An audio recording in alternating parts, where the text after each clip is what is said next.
Assalamualaikum warahmatullahi wabarakatuh.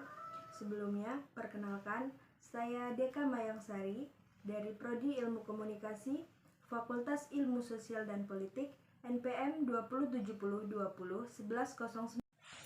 Baiklah, di sini saya akan menjelaskan teori dari komunikasi massa, yaitu ekonomi dan pengusaha media. Pergeseran pada perekonomian pasar bebas di negara-negara bekas komunis merupakan faktor tambahan. Bahkan, media yang dikelola sebagai badan publik semakin menjadikan media sebagai subjek bagi disiplin ilmu, finansial, dan berprofesi dalam lingkungan yang penuh persaingan. Poin A. Media bukan bisnis. Biasanya aktivitas yang melibatkan produk, barang, dan layanan yang sering kali bersifat pribadi, konsumsi bagi kepuasan pribadi atau individu, dan publik dipandang perlu bagi pekerjanya masyarakat sebagai keseluruhan dan juga pada ranah publik. Karakter media diturunkan terutama dari fungsi politik media dalam demokrasi, tetapi juga dari fakta bahwa informasi budaya dan gagasan dianggap sebagai kepemilikan kolektif. Poin B. Perspektif teoritis alternatif. Sebuah perspektif alternatif ditawarkan oleh teori politik ekonomi kritis. Perspektif ini menyediakan konsep yang diturunkan khususnya dari kritik kapitalisme dengan rujukan pada proses konsentrasi dan komersialisasi.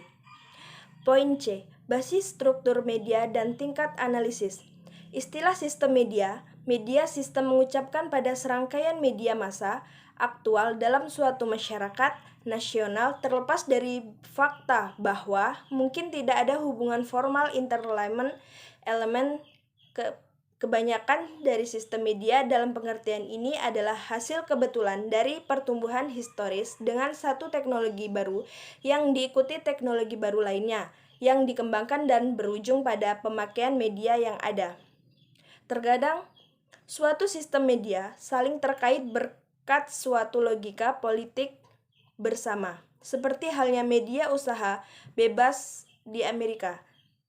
Media yang dijalankan oleh negara seperti di Cina. Poin D. Beberapa prinsip ekonomi. Struktur media. 1. Pasar media yang berada pada sumber pemasukan. Poin D. Beberapa prinsip ekonomi struktur media. Yang pertama, pasar media yang berbeda dan sumber pemasukan. Yang kedua, iklan versus pendapatan dari konsumen. Yang ketiga, jangkauan dan keragaman pasar media. Yang keempat, persaingan demi pendapatan. Poin E, kepemilikan dan kontrol. Hal fundamental bagi pemahaman struktur media adalah persoalan kepemilikan dan bagaimana kekuasaan kepemilikan dijalankan. Kepercayaan bahwa sangat menentukan sifat media tidak sekedar teori Marxis, tetapi merupakan aksioma logis yang dirangkum ke dalam hukum kedua jurnalis milik Aldous Huxley 1984. Media selalu mencerminkan kepentingan mereka yang membiayainya. Tidak mengherankan bila terdapat beberapa bentuk kepemilikan yang berbeda dan kekuatan kepemilikan dijalankan dengan berbagai cara. Efek kepemilikan media komersial harus membuat keuntungan untuk dapat bertahan, dan hal ini melibatkan keputusan yang secara langsung mempengaruhi konten tersebut.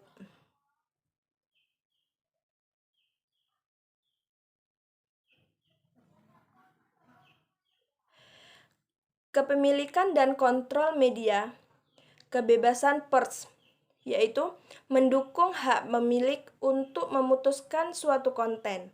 Bentuk kepemilikan tidak dapat menghindar dari pengaruh terhadap konten tersebut. Keragaman kepemilikan dan kompetisasi bebas adalah perlawanan yang tangguh melawan penyalahgunaan kekuasaan kepemilikan. Biasanya terdapat mekanisme check and balance di dalam sistem untuk membatasinya. Poin F. Kompetensi dan konsentrasi isu-isu kebijakan yang muncul tren terhadap konsentrasi media yang lebih besar secara nasional dan internasional. 3 jenis masalah kebijakan publik. Jenis yang pertama yaitu berkaitan dengan penetapan harga. Jenis yang kedua yaitu berkaitan dengan produk, dan jenis yang terakhir yaitu berkaitan dengan posisi kompetitor. Isu penetapan harga yang utama berhubungan dengan perlindungan konsumen tersebut. Semakin kuatnya monopoli, semakin besar kekuasaan penyedia jasa untuk menetapkan harga. Masalah produk yang utama berkaitan dengan konten monopoli. Poin pertama, pasukan layanan media terutama pertanyaan akan kualitas dan pilihan yang layak bagi para konsumen maupun calon konten. Isu yang ketiga berkaitan dengan kompetitor, merujuk pada pengeluaran kompetitor sebagai hasil dari skala ekonomi atau keuntungan dalam pasar periklanan dan yang cukup kepadatannya tinggi atau penggunaan kekuasaan finansial untuk terlibat dalam kompetensi yang merusak iklan dalam suatu media.